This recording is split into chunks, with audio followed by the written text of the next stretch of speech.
dear friends, in Plum Village, France, where we live and practice, every time we hear the sound of the bell, we stop our thinking, we stop our talking, and we go back to our in-breath and breathe mindfully. And at least 3 times, in, out. And that practice is called listening to the bell, the sound, the bell of mindfulness.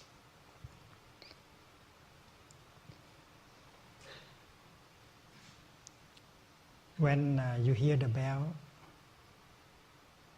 you naturally stop your thinking. It has become a habit.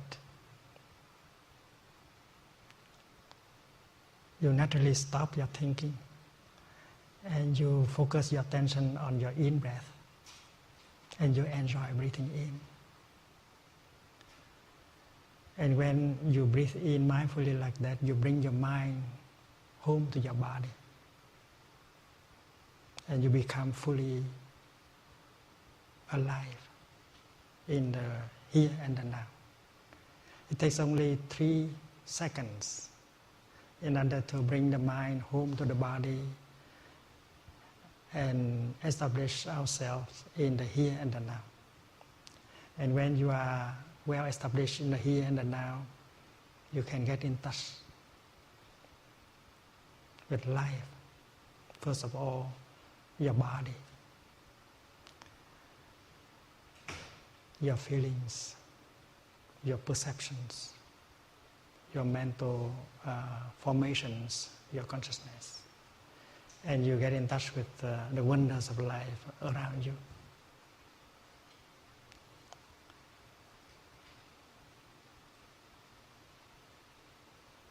The energy of mindfulness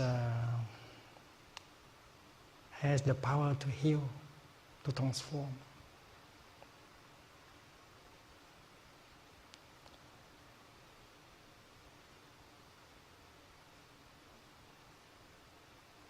When you love someone,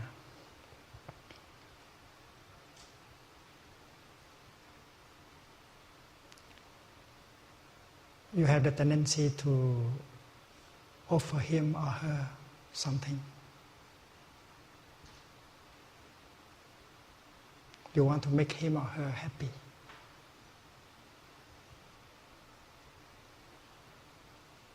And you are inhabited by the energy of love.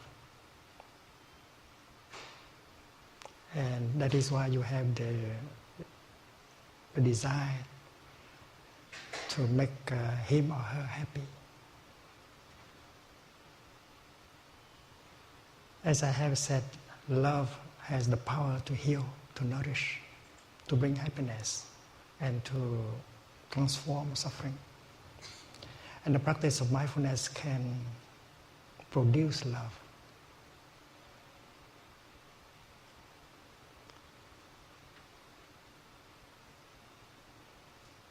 The true elements of true love can be produced by the practice of mindfulness.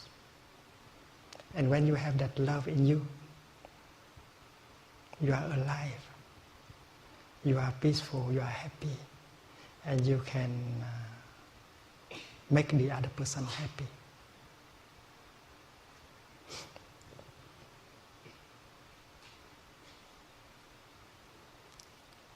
Usually, when we want to make the other person happy, we want to give him or her something. We might write a poem for him, for her, or we might cook something good and give to him or to her, or you might go to the market and buy something. But the most precious thing you can give him or her is not something you can buy from the market. It's not something that you can buy with money. It's your true presence. You have to be there for him and for her, if you truly love him or her. And in order to be there, you need the practice of mindfulness.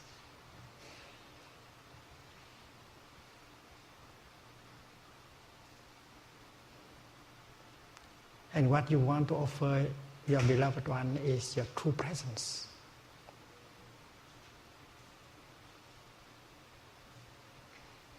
How can you love if you are not there? To love means to be there for him or for her. And to be there is a practice. In the Buddhist tradition, when you begin to breathe in mindfully, you bring your mind home to your body.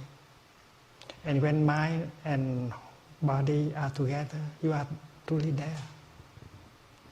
In our daily life, very often our body is there, but our mind is not there. We are not truly there. It's impossible to love if you are not there. So practice mindful breathing. Bring your mind home to your body. It can help you to be there.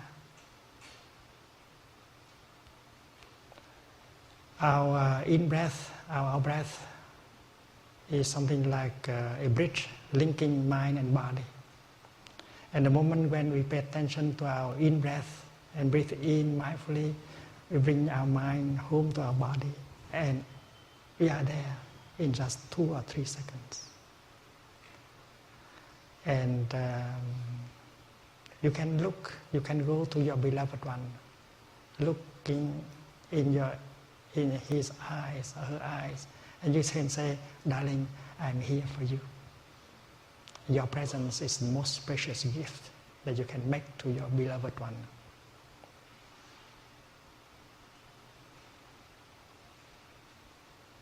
There is an 11-year-old boy who is unhappy because his father is not there for him. His father is a very rich businessman, successful businessman too. But he does not have time for himself, for his wife and his son. That day he said, "My son, tomorrow will be your birthday, right? Do you want anything? I will buy it for you." The young man did not know how to answer. He did not need anything. His father can afford to buy anything he wanted, but he did not need anything. He needed one thing, the presence of his father. From time to time, his father is there at home, but his mind is not with his body. So the young man has the impression that he does not really have a father. So after some reflection, he said, "Daddy, it's you that I want." And if the father knows the practice of mindful breathing, he will begin to breathe in mindfully, and it takes only 3 seconds for him to be there, body and mind together. And looking into the eyes of his son, he said, "Darling, I'm here for you." It's very easy. Everyone can do that. To me, to love means to be there for your beloved one. And to be there, for me, is not a willing intention, a desire. That is a practice. In order to be there, you need to breathe in mindfully and bring your mind home to your body. Or you might like to practice walking meditation, mindful walking. While breathing in, you make 1 step or 2 steps, and you become aware of the step you make. You are touching life in the present moment with your foot.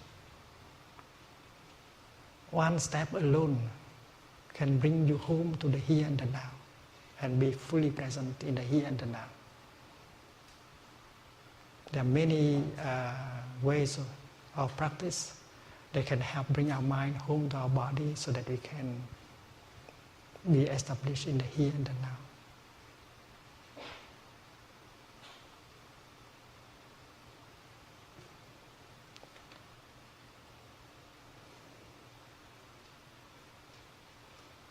When you breathe in mindfully and look at a flower like this one,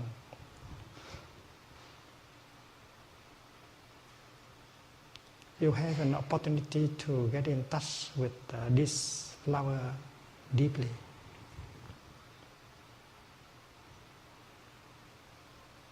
You are mindful that the flower is there. Mindfulness is the kind of energy that allows us to know what is there, what is happening in the here and the now. When you practice mindful breathing, the object of your mindfulness is your in-breath. Your in-breath is something that is happening in the here and the now. And you may enjoy your in-breath also. When you breathe in and using the energy of mindfulness generated by your in-breath, you can recognize that flower as existing. And you get in touch with that flower.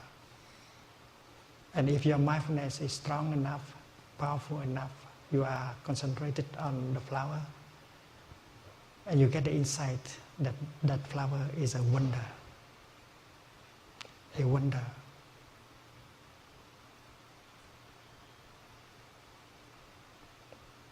And you may see that the flower belongs to the kingdom of God or the pure land of the Buddha.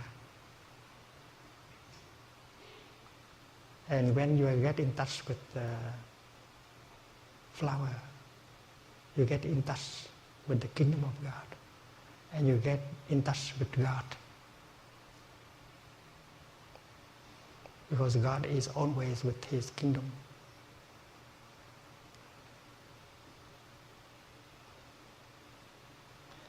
And you may get the insight that the kingdom of God is available in the here and the now.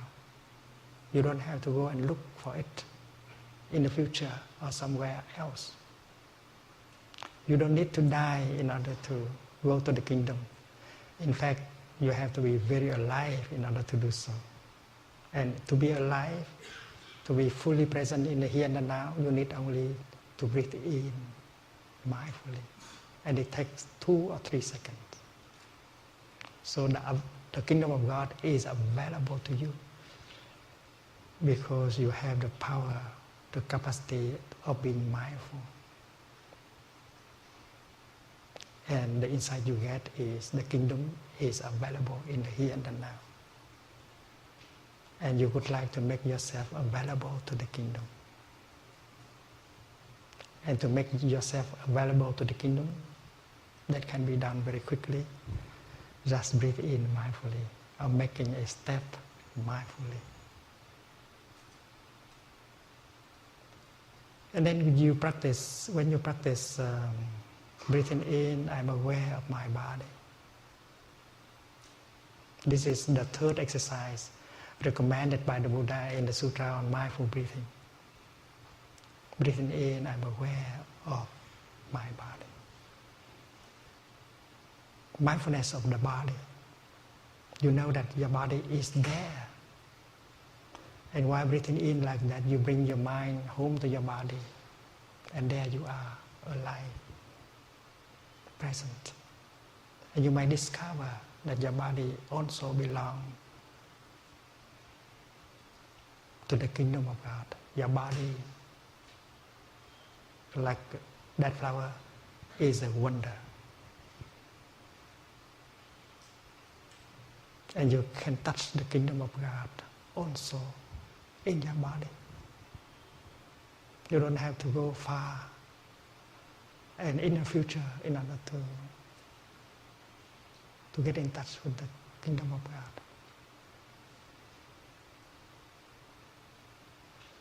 Mindfulness allowed us to be alive and to touch the wonders of life inside of us and around us.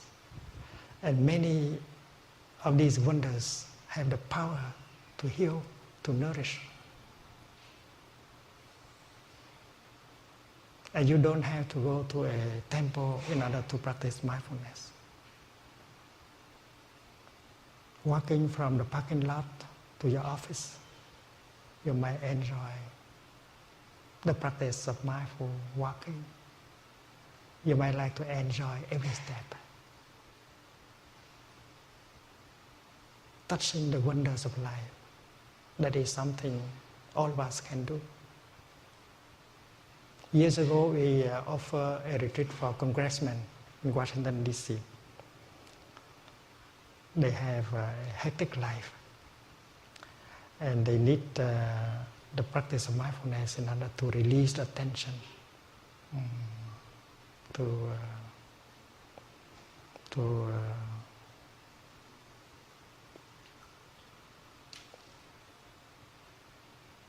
relax and to be in touch with life.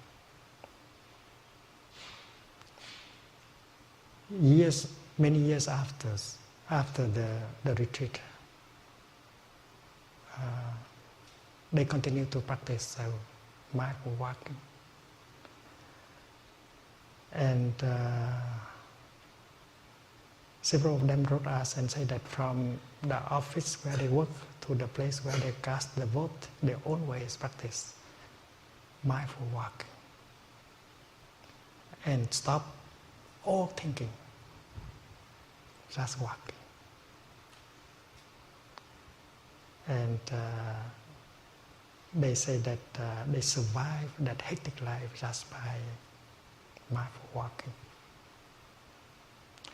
So from the parking lot to your office, you may like to do like that.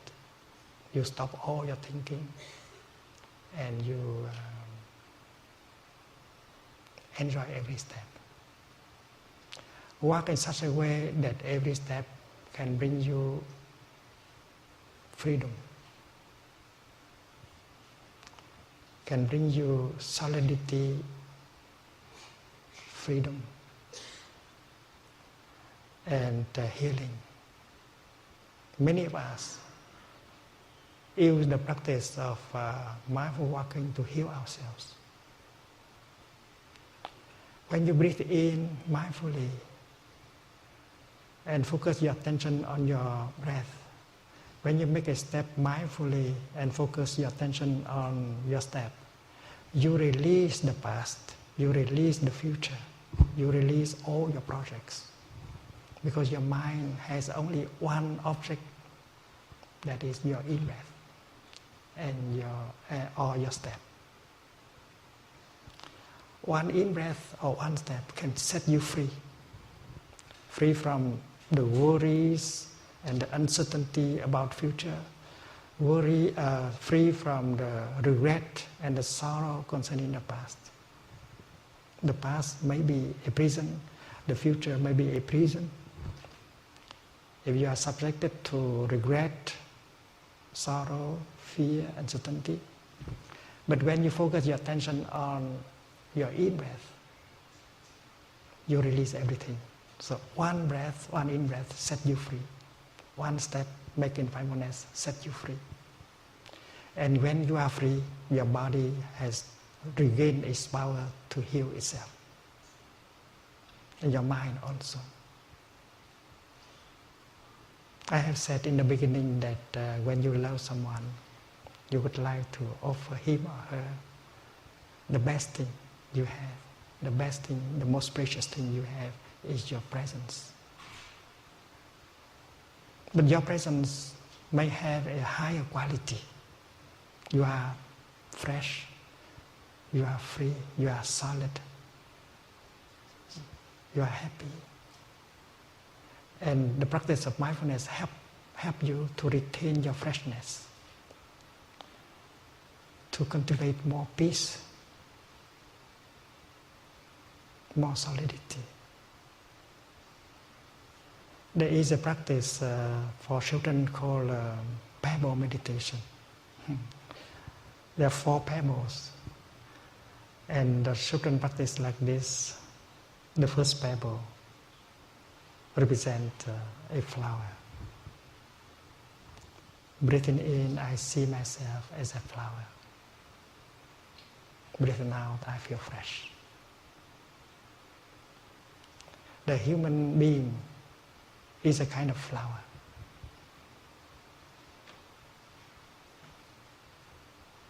And if you don't know how to practice, and then we will lose our freshness. And we do not have much to offer the person we love. So practicing mindful breathing or walking and restore your freshness, your flowerness, is something possible.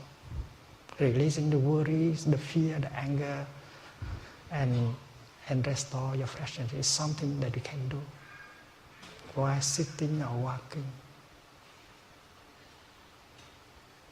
The children practice breathing in, I see myself as a flower. You don't have to imagine yourself as a flower, because the human body, the human being is very beautiful. It is a real flower. Look at the child. Look at her face. Her tiny hand, his tiny foot is a real flower. It's beautiful when the child sleeps. It's beautiful when the child is awake and play. And we are born as flowers. And it is possible for us to preserve our flowerness, our freshness, our beauty. The second pebble, breathing in, I see myself as a mountain.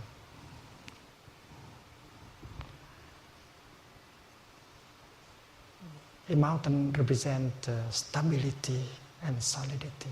A person cannot be a happy person unless she has some stability. He has some stability. And the practice of mindful breathing, mindful sitting, mindful walking can always help us to cultivate more stability and solidity. And our solidity, our stability is something we can offer to the person we love.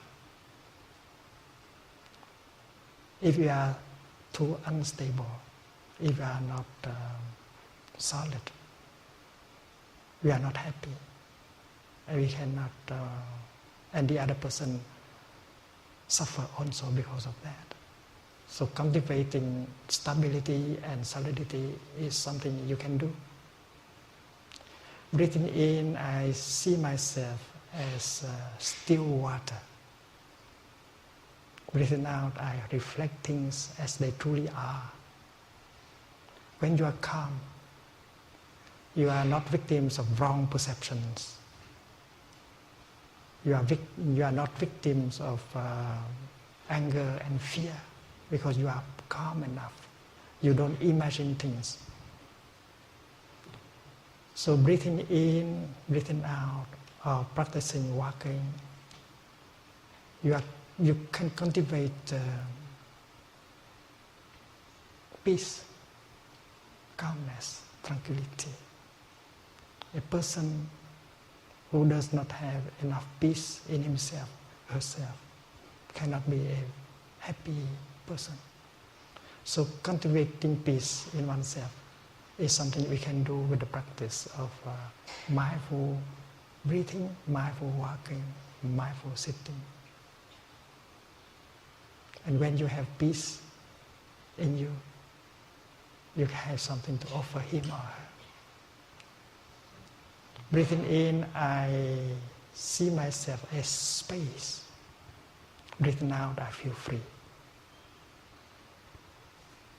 If you do not have enough space in our heart, we have so much worries and fear and anger. We are not happy. And that is why the practice is to bring more space into our heart and around us. A person cannot be a happy person unless she has some freedom, some space in herself or around her. So to love means to offer space. And if you do not have space in you, how can you offer your beloved one with space? That is why the practice of mindfulness, whether that is mindfulness of breathing or walking, working or eating, always help us cultivate these values, these energies. How we can cultivate our beauty, our freshness.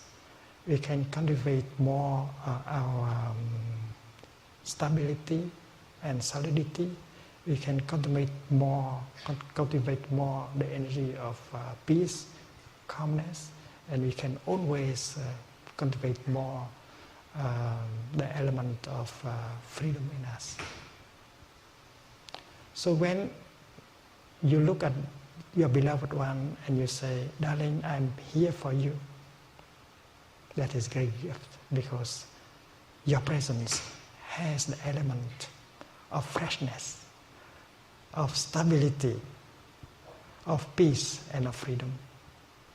The best kind of gift you can make to him or to her.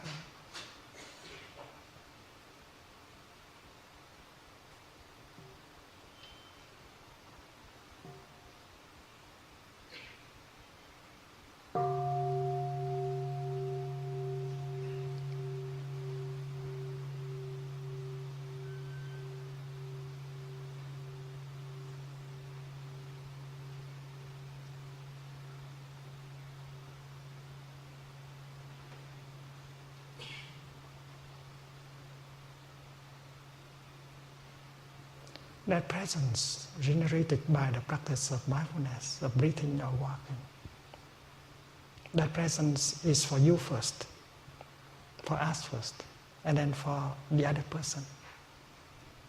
We have to be truly present, because love always begins with oneself. If you are not capable of loving yourself, of taking care of yourself, you will not have the capacity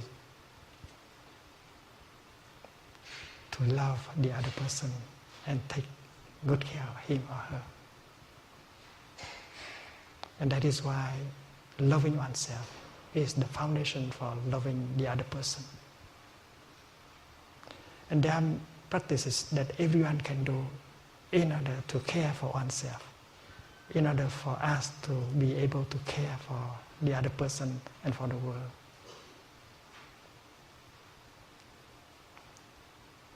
The Buddha proposed many easy, simple practices that everyone can do.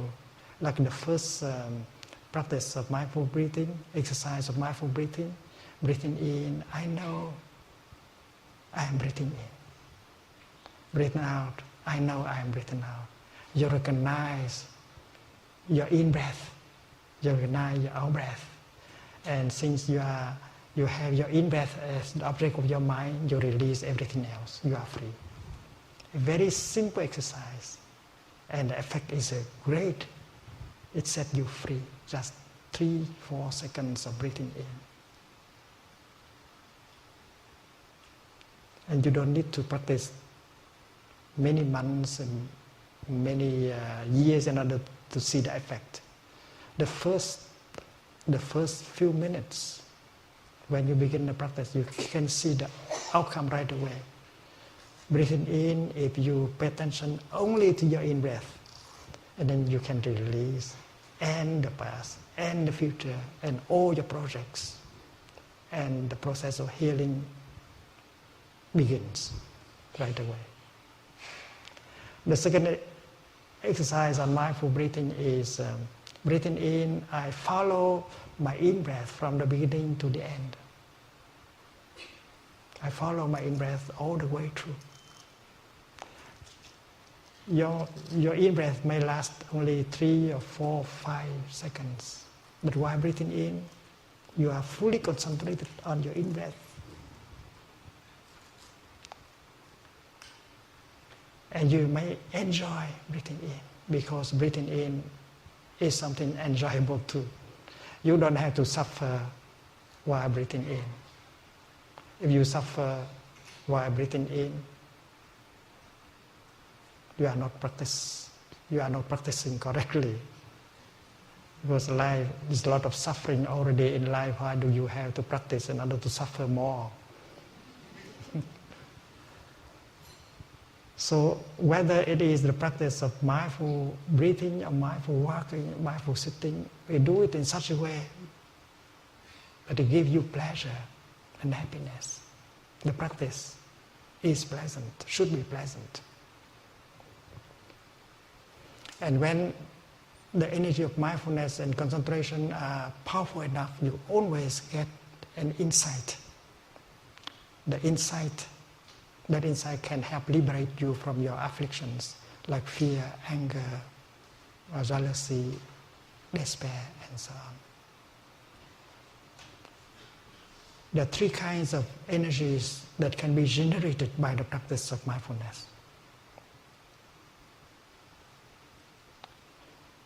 The first energy is mindfulness, which allows us to become alive, to become present in the here and the now, and to be aware of what is happening in the here and the now.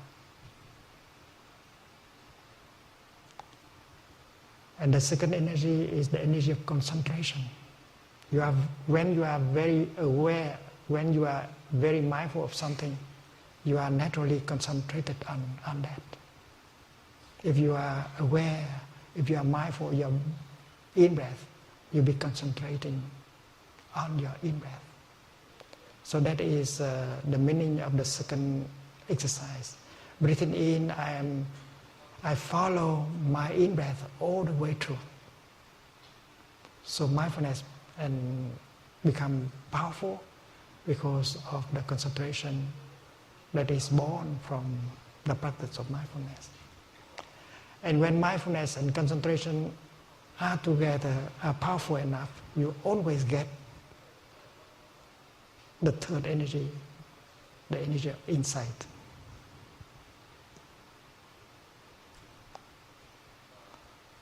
Insight, in this case, does not come from thinking, but from mindfulness. And during the time of practicing mindfulness and concentration, you don't need to think. You might like to stop the thinking altogether.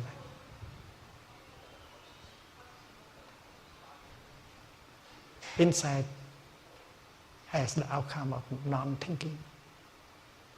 When we breathe in mindfully and with concentration, we may discover many things. We may discover the fact that we are alive. Many do not know that they are alive.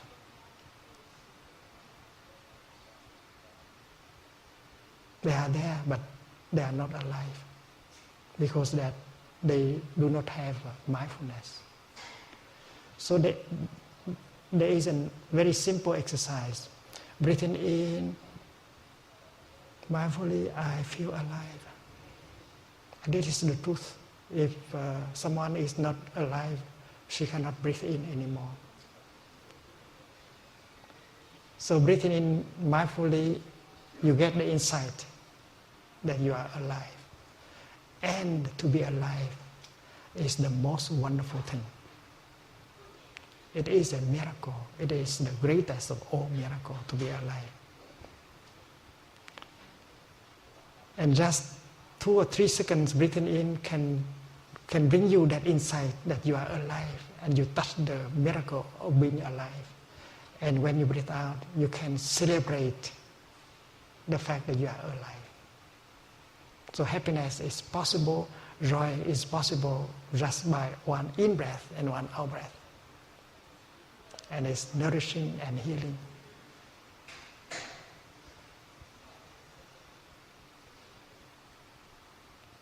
And breathing in mindfully like that help you to touch many conditions of happiness that have the power to heal and to nourish in us and around us. Suppose we breathe in and we become mindful of our heart. Breathing in, I'm aware of my heart. Generating the energy of mindfulness, you use that energy of mindfulness to recognize the presence of your heart. You kind of embrace your heart with the energy of mindfulness. And you can discover the fact that your heart still functions normally. That is already an insight. And it's wonderful to have a heart that still functions normally. There are those of us who only wish for that. And their deepest desire may be just having a heart, a normal heart like that. So breathing in and having our heart as the object of our mindfulness, we can feel grateful to our heart. And that is one of the conditions of happiness that we are having. And when the Buddha teaches the practice of mindfulness of the body, he advises us to get in touch with all parts of the body and smile and recognize these parts of the body.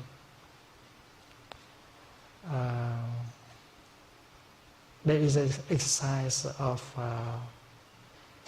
deep total relaxation that we will try today.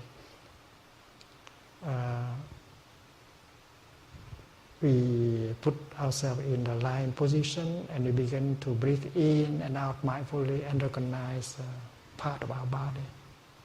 It's like a scanning our body, not with X-ray, but the ray of mindfulness. You recognize your eyes, breathing in, I am aware of my eyes. Breathing out, I smile to my eyes. Recognizing the presence of your eyes.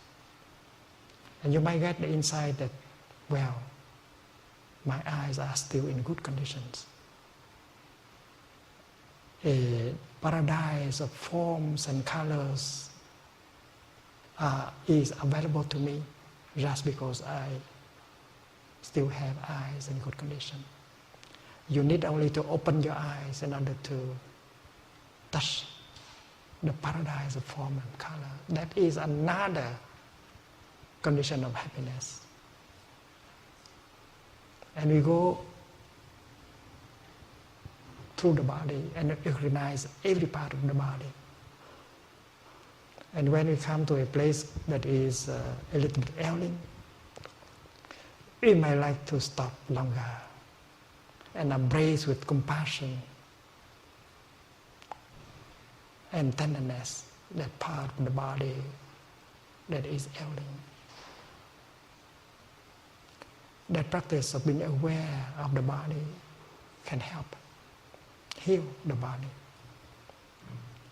You can still continue with your with the medicine, but to relax our body, to embrace tenderly that part of our body with mindfulness practice can accelerate, can help very much the healing, can make the healing happen more quickly.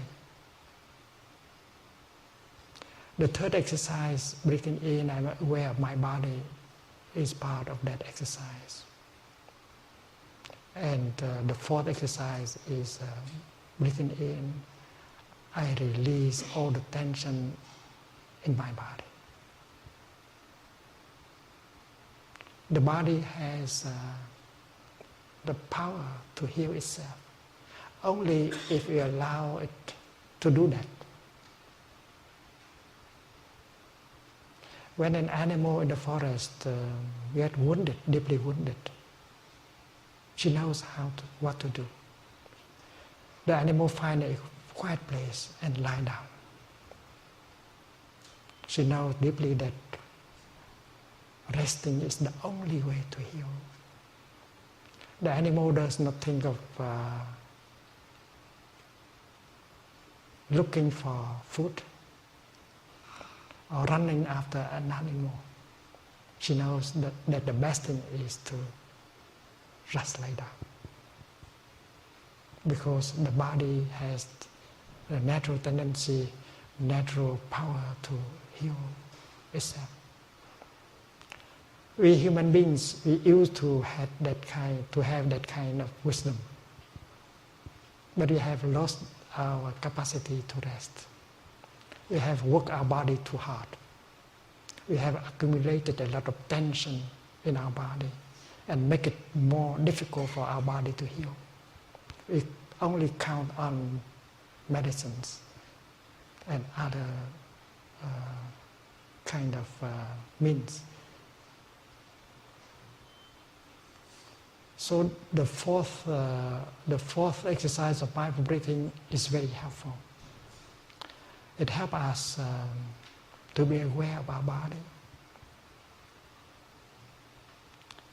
And our mind become embodied again and help the body to release the tension. And when the tension is released, the body recover that capacity to heal itself. So the practice of mindful sitting with relaxation, the practice of mindful walking, the practice of mindful breathing while lying down can be very helpful. It can heal.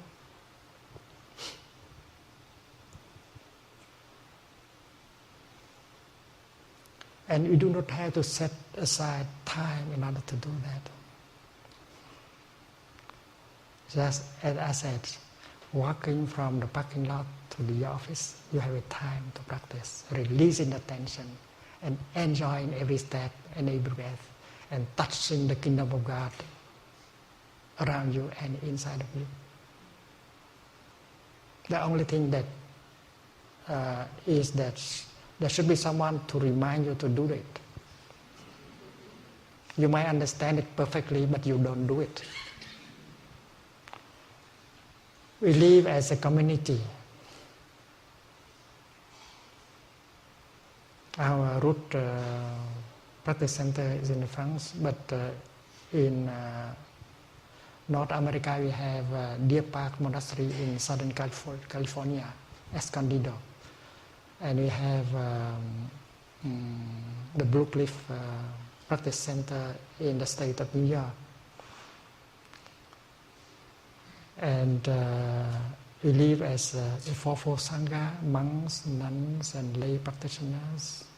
And we practice together and we remind of each other to practice. When you listen to the bell, hundreds of us listen to the bell together. When we sit together and walk together, we do that together. And breathing together, walking together, sitting together, we generate a very powerful collective energy of mindfulness, concentration, and compassion. And that helps heal us. When you find yourself in an environment filled with that kind of energy, peace, mindfulness, compassion, you get the healing very easily and quickly. I think a corporation can organize also as a practice community. There are times when you can sit together, can breathe together, can walk together, release the tension together, and then together we can generate that kind of collective energy that is very nourishing and healing. Our retreats of mindfulness are always attended by teenagers and children. And there are practitioners who bring their babies. Although the babies do not understand the Dharma talk, but if they find themselves in an environment that is so peaceful, so compassionate, they get the nourishment. They feel it. So everyone can profit from the practice. In a practice center, when you need to move from one place to another place, you always apply the techniques of mindful walking. No matter how short or how long the distance is. The practice is to arrive in the here and the now with every step. And touching the wonders of life with every step. And while we walk, we do not talk. And we do not think.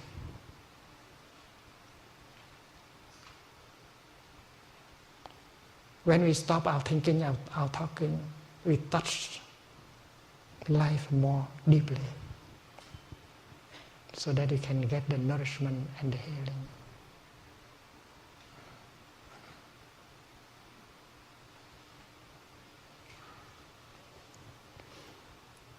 And when, let us enjoy breathing together.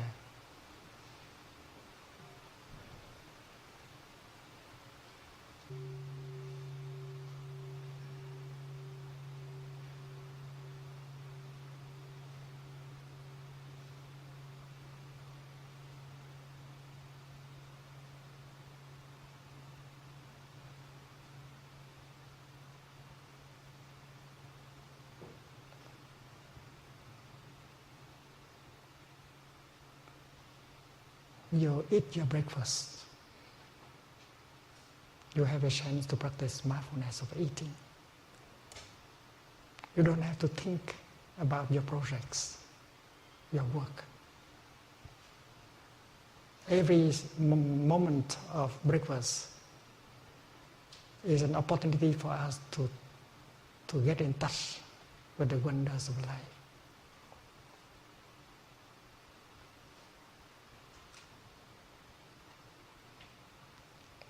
Today we will have a chance to share a meal together in mindfulness. Holding a piece of bread, you might like to stop your thinking and look deeply into the piece of bread. Mindfully,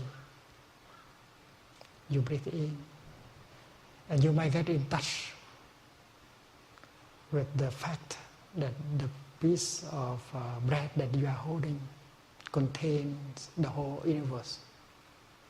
There is the sunshine that help the wheat to grow. There is the cloud that provide rain for the wheat to grow. The earth is in there. Time, space, and everything of the cosmos has come together in order to have produced that piece of bread. And that insight you can get in just a few seconds of looking mindfully at that piece of bread.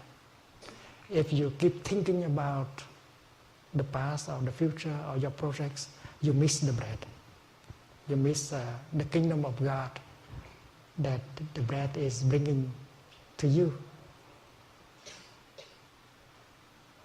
And when you put the piece of bread in your mouth, you might like to enjoy just chewing the bread, getting in touch with the wonders of life, instead of chewing your projects, your worries, your fear. You stop all your thinking. You just enjoy eating your breakfast. And that is a practice. You don't need to set aside time for practicing. When you take a shower, that is time to practice mindfulness. You might enjoy your mindful breathing and become aware of the water of your body, and that you can create the joy and the happiness while taking the shower. The essential is to stop thinking. The thinking will carry you away and doesn't allow you to live that moment of life. René Descartes said that I think, therefore I am. I am not very sure of that. Because if you think so much, you go around with your thinking might not be productive at all. It carries you to many realms, and it could make you worry more, angrier, and so on. So if you are carried away by your thinking, you are not there. That's why I think, therefore I am not there. It's better to stop the thinking in order to be there. When we brush our teeth, we may choose to brush our teeth in such a way that make freedom and joy and happiness possible during the time of brushing our teeth. It may take 2 minutes or 3 minutes. And the essential is to stop your thinking. Even if you have a lot of things to do, stop your thinking and enjoy brushing your teeth. When I brush my teeth, I usually touch the fact that I am over 80 and I still have some teeth to brush. And that is enough to make me happy. Brush your teeth in such a way that freedom is possible. Joy and happiness be possible during the time of toothbrushing. That is a challenge. And I know you can do it. Do not think about your work, your projects. Just enjoy being there and brush your teeth. That moment you can live it deeply also. Because you can always touch the wonders of life, the kingdom of God in the here and the now.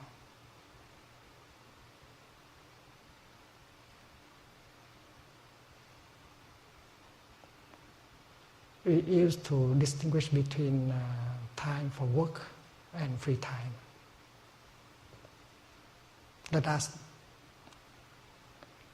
change our way of thinking. Suppose you have some free time, and if you do not know how to make use of your free time, your time is not truly free. If you could keep thinking and worrying, that time does not make you happy.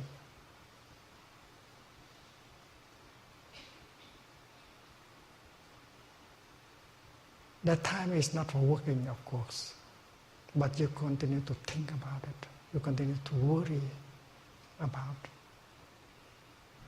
And that thinking is not productive.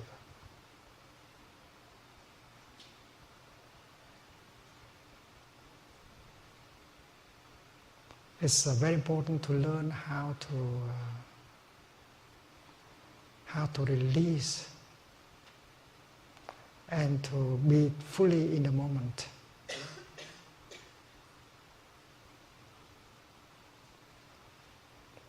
And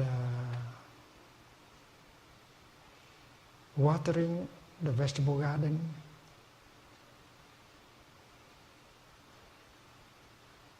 in the backyard, you may like to be fully present with that. Cooking breakfast, you might like to make breakfast cooking into a session of meditation. You can enjoy every minute of breakfast making. You don't try to do it quickly in order to have breakfast. Or doing the dishes. You can enjoy deeply every second of doing dishes. You don't have to try to finish quickly in order to do other things. We have the tendency to rush, to finish quickly with what we are doing. It has become a habit. And with mindfulness of breathing, you can recognize that habit, and it helps you to stop being carried away by that kind of attitude. Suppose you are washing dishes and you want to finish in order to sit down and enjoy a cup of tea.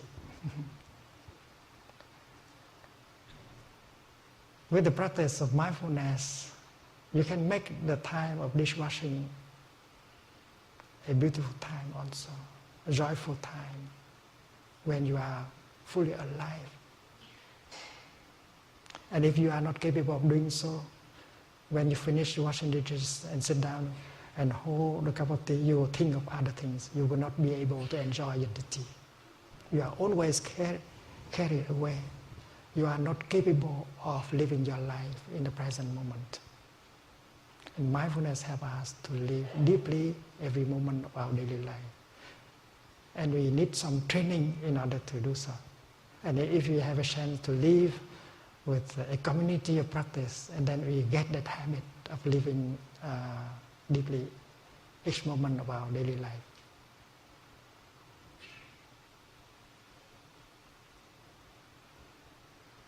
In Buddhist meditation, we know that insight is the factor that can help us transform afflictions like anger, fear, despair. Insight is the kind of energy that can liberate us. And we know that insight is not the outcome of thinking.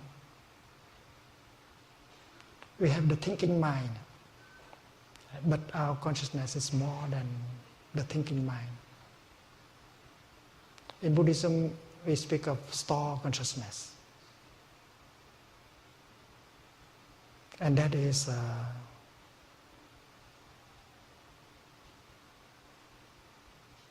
something much bigger than our thinking mind. Imagine an iceberg in the ocean. The part that we see above the water is very small, but the part in the water is huge. Store consciousness is like that. Our mind consciousness is very small. In neuroscience, people like to speak of that part of consciousness as background consciousness. Sometimes we call it root consciousness, mula vijnana. Sometimes we call it appropriating consciousness. Sometimes we call it store consciousness. That part of consciousness is always with the body. It has the capacity to receive informations. It has the capacity to process information. And it has the capacity to preserve, to conserve, preserve the information.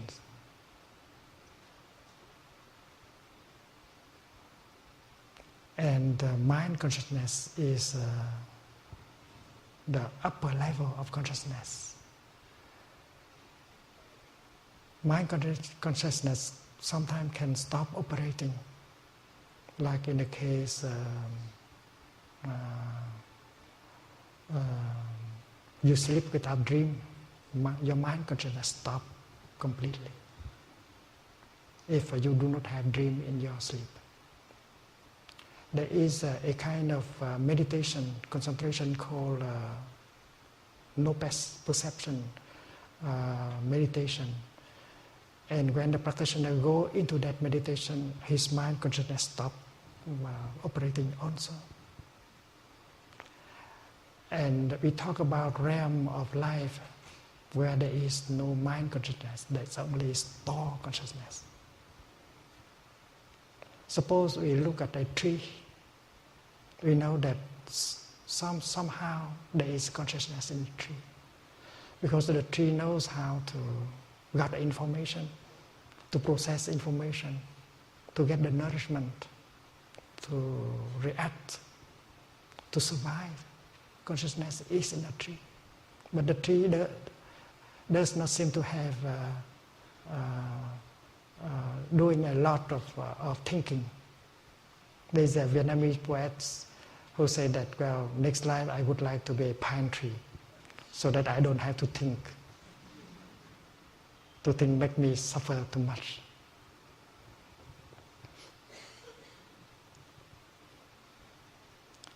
In the Zen tradition, mind consciousness is the gardener, and store consciousness is the land, is the garden. The gardener can prepare the land, plant the seed, water the seed. But it is store consciousness, it's the land that can produce the flower and the fruit of enlightenment. So practicing meditation, we don't count on mind consciousness alone. We count mostly on store consciousness.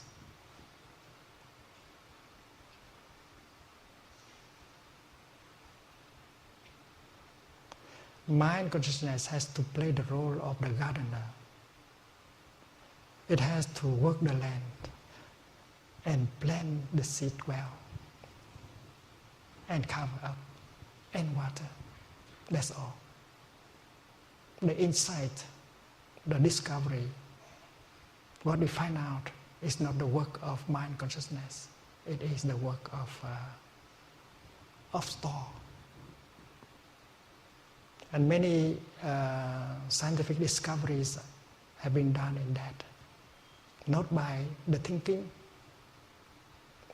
mind, but by the unconscious mind. So it is possible for us to entrust the task to our deeper consciousness. We have to pose the question, to ask the question correctly. In Zen Buddhism, we call it koan.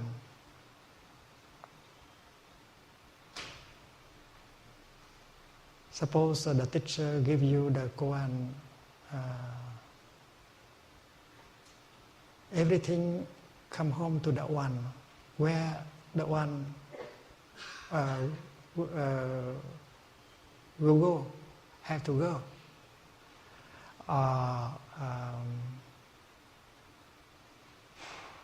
What is the sound of one hand?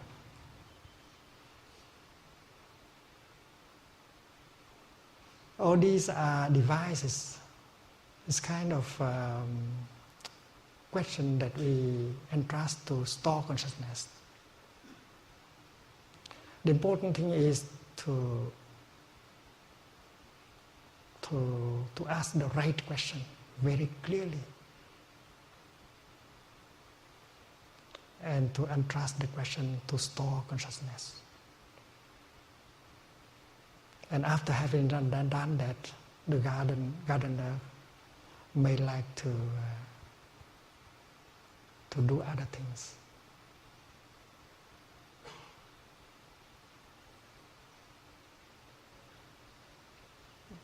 There is a Buddhist scholar in America. One time I told him that I enjoy gardening. I enjoy planting lettuce and things like that. And I say that when the lettuce does not grow well, you don't blame the lettuce, but you feel that if the lettuce grow well or not well, is the gardener who is responsible. And he said, "Thầy, you should not spend your time growing lettuces, because you can use your time to write poems," because he liked my poetry. I told him, "Dear friend, if I do not grow lettuce, I cannot write these poems. It's because I am capable of growing lettuce, that is why I can produce a poem like that."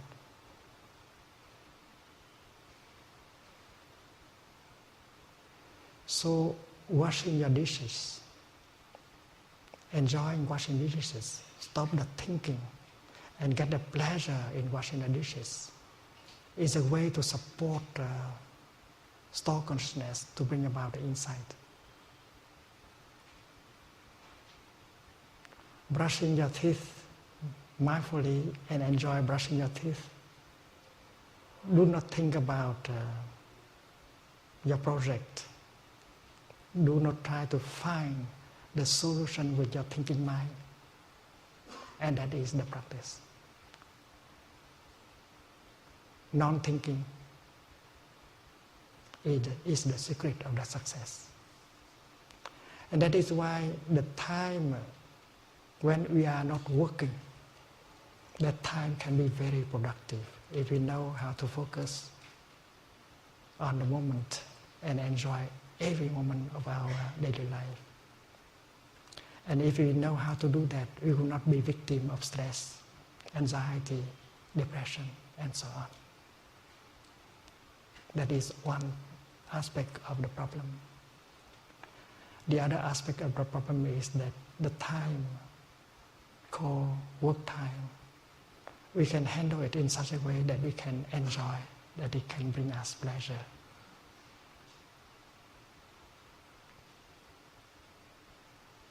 There is a way not to be under pressure. There is a way in order to enjoy really what you are doing as work.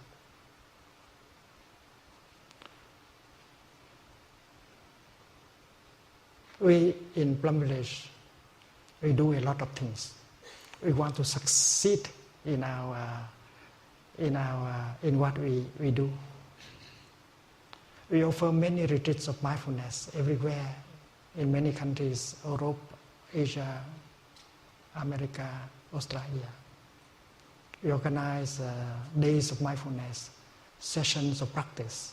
We organize retreats for health professionals, school teachers, young people, and so on. We want to succeed in our work also.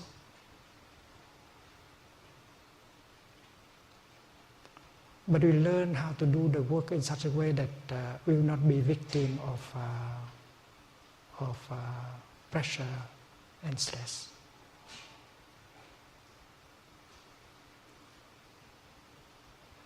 Many monks and nuns who are excellent Dharma teachers, they enjoy cooking, they enjoy cleaning, they enjoy gardening, and they consider these things as important as the other kind of work.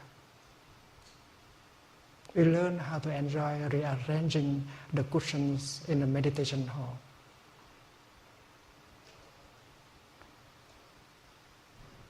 We enjoy growing vegetables. And everything we do, we put all our heart and mind in it, and we try to do it in such a way that freedom and joy and brotherhood and sisterhood become possible. There are times when we sit together in a meeting, but we don't talk about work. We have a weekly meeting called Meeting of Happiness. And in the meeting, you just remind each other that we have so many conditions of happiness available. And it may take 2 hours, 3 hours just with 1 cup of tea, and we nourish each other with the practice of mindfulness.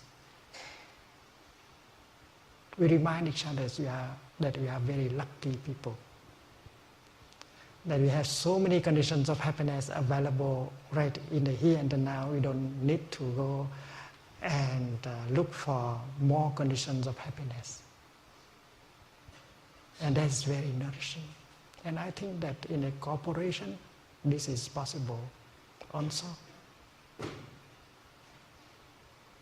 And many of the practice in a practice center can be used in the life of a corporation.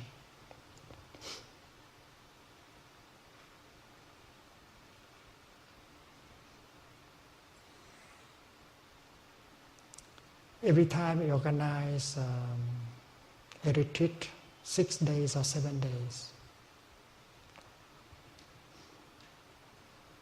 we see many people transform. The practice is simple enough for everyone to do. The practice of mindful breathing, mindful sitting and walking, and releasing the tension in the body. Everyone can do. And when you are able to reduce the tension in your body, to release the tension in your body, you also can reduce the amount of pain in your body, including chronic pain. Because the pain and tension, they go together. If you can release tension, you can reduce the pain. And the basic practice of mindful breathing, to be aware of your body and to release the tension in your body, you can do it several times a day. Many of our brothers and sisters program a bell of mindfulness in the computer. And every 15 minutes, the bell reminds us to stop and to enjoy breathing in and breathing out. The bell of mindfulness.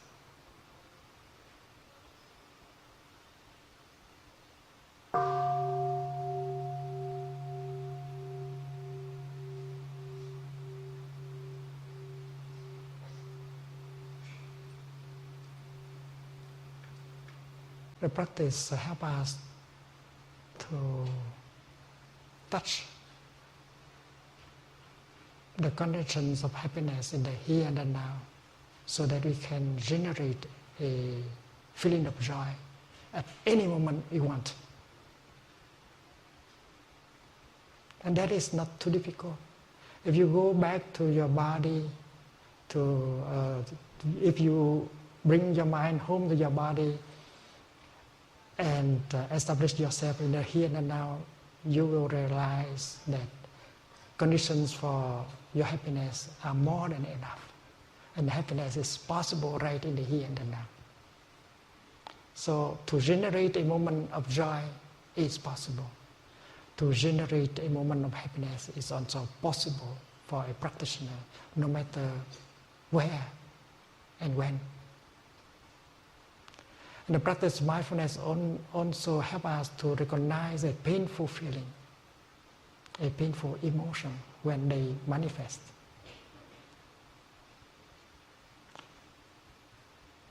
A painful feeling, we have the tendency to try to run away from it. We want to cover it up by consumption. If we listen to music, if we read magazines, if we eat, maybe it's not because these things are very bring us a lot of happiness, but because we don't want to get in touch with the suffering. We want to cover it up with consumptions. Obesity is the outcome of that. You have the feeling of loneliness, despair, anger, worries in you, and you don't know how to handle. And that's why you want to forget to run away. And one of the ways is to just consume some music, magazines, food are there in order to help you to cover up your suffering. You do not solve the problem. But the practice consists in going home and take good care of that pain. Breathing in, I'm aware of the painful feeling in me. There is the energy of pain, of course. But as a practitioner, you generate the energy of mindfulness and concentration. And with the second energy, you recognize the first energy. Hello there, my little pain. I know you are there. I will take good care of you. So like a mother holding her baby when the baby suffers, the practitioner generates the energy of mindfulness and concentration and go home and take care of the painful feeling or the painful emotion in him or in her and get a relief. So many young people who are not capable of handling a strong emotion. And they believe that the only way to stop suffering is to go and kill themselves. That is why so many young people commit suicide everywhere.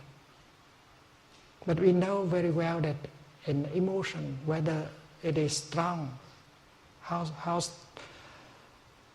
strong it is only an emotion. And we are much more than an emotion. We don't have to, an emotion that is something that come and stay for some time and finally will have to go away. Why do we have to die because of just one emotion?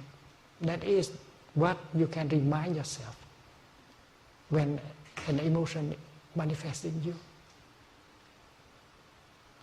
And if you know the practice of mindful breathing, mindful walking, generating the energy of mindfulness, you can very well recognize and embrace that emotion. And you are safe.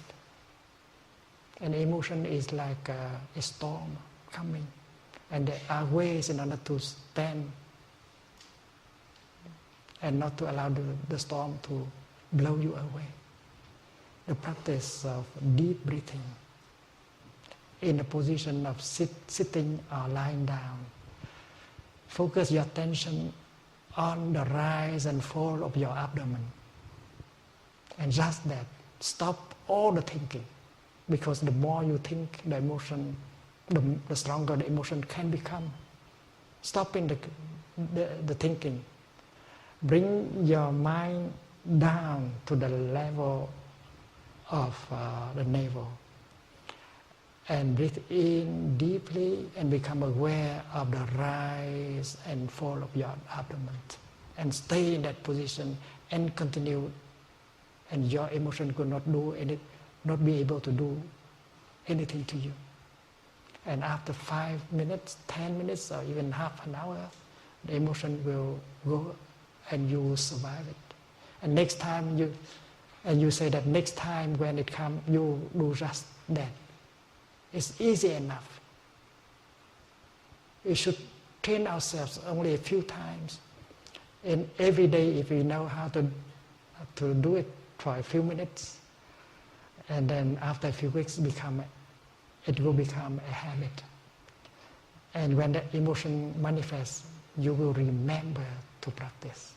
And you are no longer afraid of an emotion.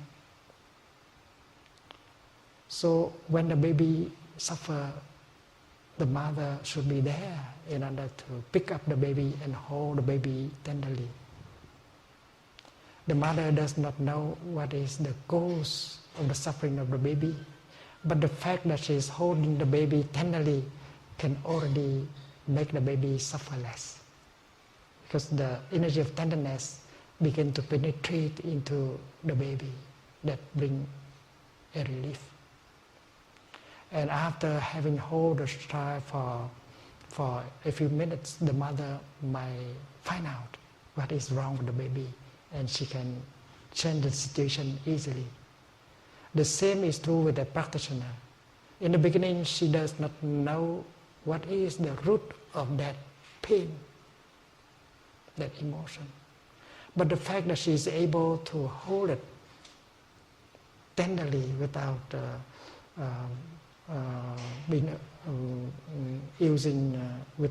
attempt to run away, can already bring a relief. And with a little more of concentration and mindfulness, we can discover the nature, the roots of our emotion, and that will help transform the emotion and the pain. And if adult father, mother, school teachers know how to do that, they will teach the young people how to do it.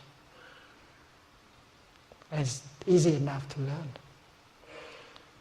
And therefore, a practitioner of mindfulness is capable of releasing the tension in her body, reduce the pain in his body, generate a feeling of joy whenever he wants, generate a feeling of happiness whenever she wants, recognize and embrace a painful feeling, recognize and embrace a painful emotion.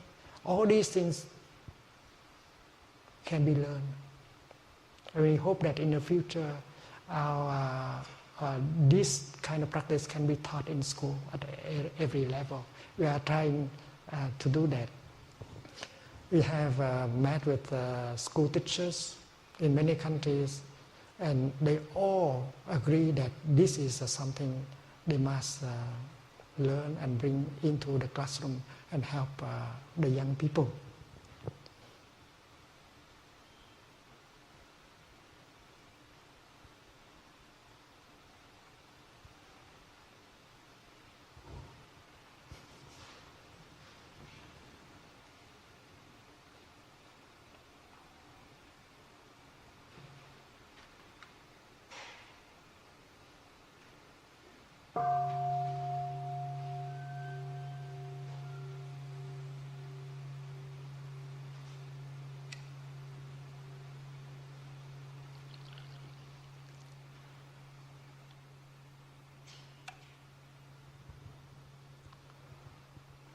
The miracle of transformation and healing always happen in our retreats.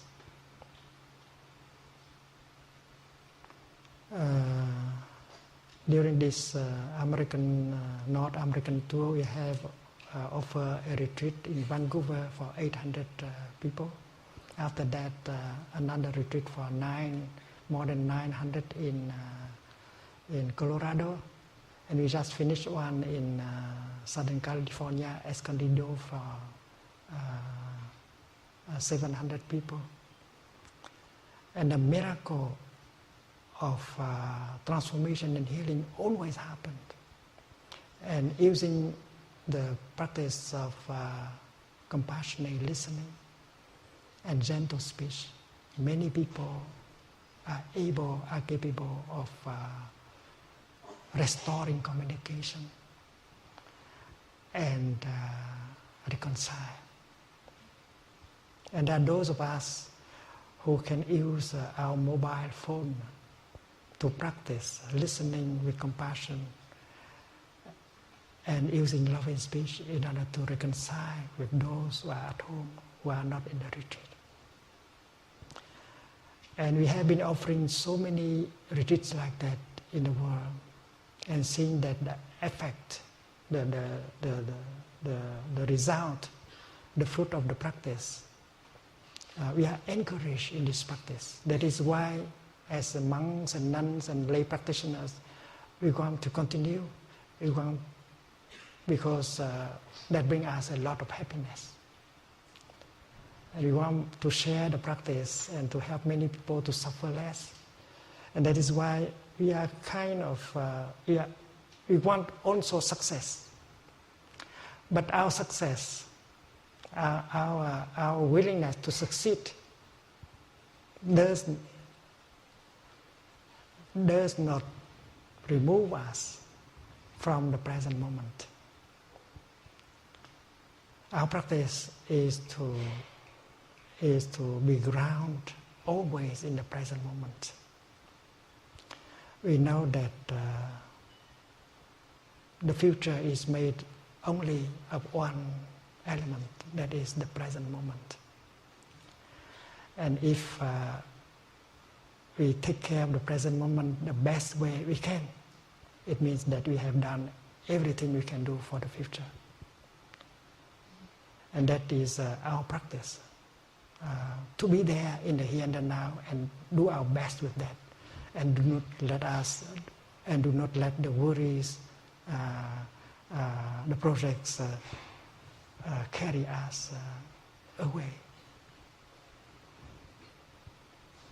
I think many are successful in their career,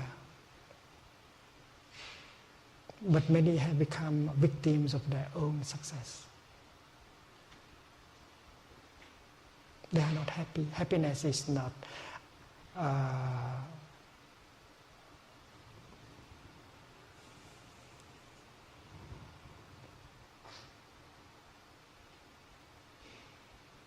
the aim of when we do something we want to succeed. But is that worthwhile to continue if that success does not bring happiness?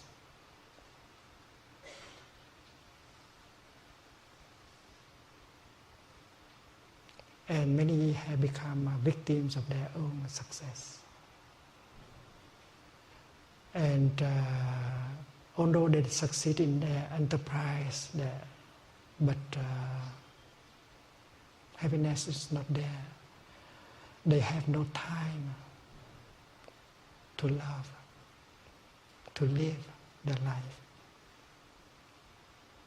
They have no time for themselves. They have no time for their beloved one. I know a successful businessman in Germany. His name is Frederick. He's only 40. He's a very successful businessman, but his wife, Laura, suffered very deeply because of loneliness, because Frederick did not have the time, even for himself, and for her, and for their son. She tried to suffer less by doing humanitarian work. She tried to forget her loneliness by going to school and get another degree. But that did not help. And she cried during the night. And he said that, darling, no one can replace me now. I have to wait 3-4 years before I can find someone to replace me, and then we will have more time for ourselves and for our son. For the moment, no one can replace me. And that promise was never been fulfilled, because 6 months later he got killed in an accident, car accident. He was so busy that when his wife was hospitalized, he could not have the time to go to the hospital. And even when his son, Philip, was hospitalized, he could not go to the hospital because his time, his energy is sucked by the will to succeed. And you know what happened? Only 3 days after his death, they found someone to replace him.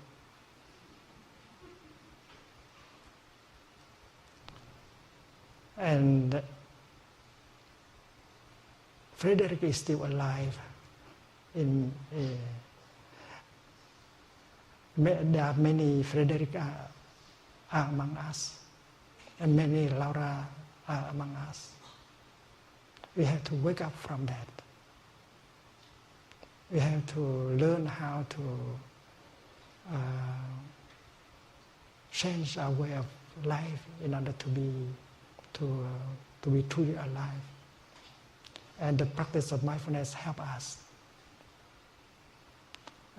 bring real love, real happiness to our life. There are four elements of true love that mindfulness can help generate. The first element of true love is love and kindness, maitri. That is the capacity to make another person happy. And we have already learned that if we cannot make ourselves peaceful, fresh, and happy, we cannot make another person happy. The practice of mindfulness help restore solidity, freedom, peace, and freshness to us, so that we have the capacity to make the other person happy. The second element of true love is compassion, karuna. That capacity of understanding the suffering and help remove it. If you love someone, you should understand the suffering in him or in her. And you should be able to help transform that and remove that. And that you can do only after you have done it for you. You have fear, anger, despair in you. And if you don't know how to transform it, how can you help your beloved one to do the same? So understanding the suffering inside and bring a relief and transformation is very crucial for love. And then you'll be able to help your beloved one transform the suffering. So that is the second element of true love. The capacity to help someone suffer less. And the third element of true love is joy. Because true love always generate joy for you and for the other person. If both of us cry during the process of loving, that's not true love. True love should bring joy every moment of our daily life. And mindfulness can help doing that. And the fourth element is of true love is inclusiveness. In true love, there is no longer any frontier between you and your beloved one. Your suffering is his suffering. His happiness is your happiness. And there is a perfect mutual understanding between two of you. And together you can serve and help many people. True love is the kind of love that always grows. It has no frontier. And practicing true love, you begin to embrace everyone, the whole planet, and bring a lot of joy to you. And that is why we have to know where we go. If love is our destination, and then we have to sacrifice other things that is not love, like fame, wealth, sensual pleasure, power. Because there are those who have plenty of these things and who suffer very deeply.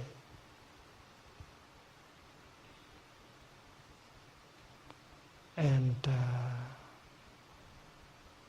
When I was ordained as a monk at the age of 16, my teacher gave me the Dharma name Thich Nhat Hanh, which means one action. You do only one thing. You don't do many things at the same time. Monotasking.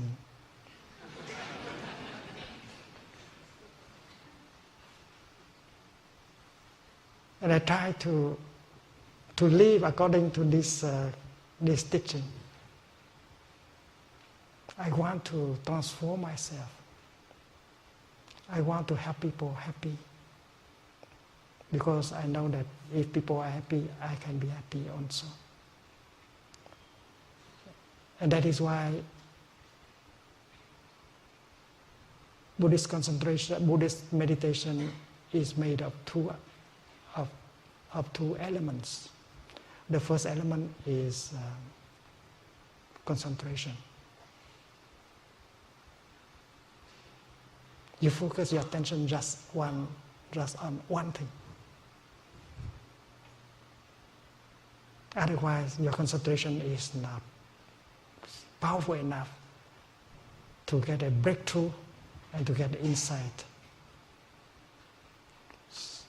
And concentration can be practiced not by thinking, but by brushing your teeth in mindfulness, washing your dishes in mindfulness, watering the vegetable in mindfulness, enjoying every step. That will make the concentration more and more powerful, and your store consciousness will bring you offer the insight that you need. And that is why the first element of Buddhist meditation is samadhi, concentration, and the second is vipassana, means looking deeply. You concentrate on just one thing, and you only look deeply into that one thing, and that is the technique, as the secret of bringing up insight. I think concerning informations, we know that we have the feeling that we are overwhelmed by informations. We don't need that much information. We just need a few. And there are basic informations that we should maintain alive, because there are many things we know, but we never put into practice. So your happiness does not depend on how much information you have, but what kind of information that you have, and how you put into practice that kind of information. And the basic information is that we are alive. Breathing in, I know I am alive. And breathing out, I can touch all wonders of life in me and around me in this moment. And that can cultivate my happiness. That can make me an instrument of love. And I can help, I can love. Well, let us have the rest of our time for a few questions.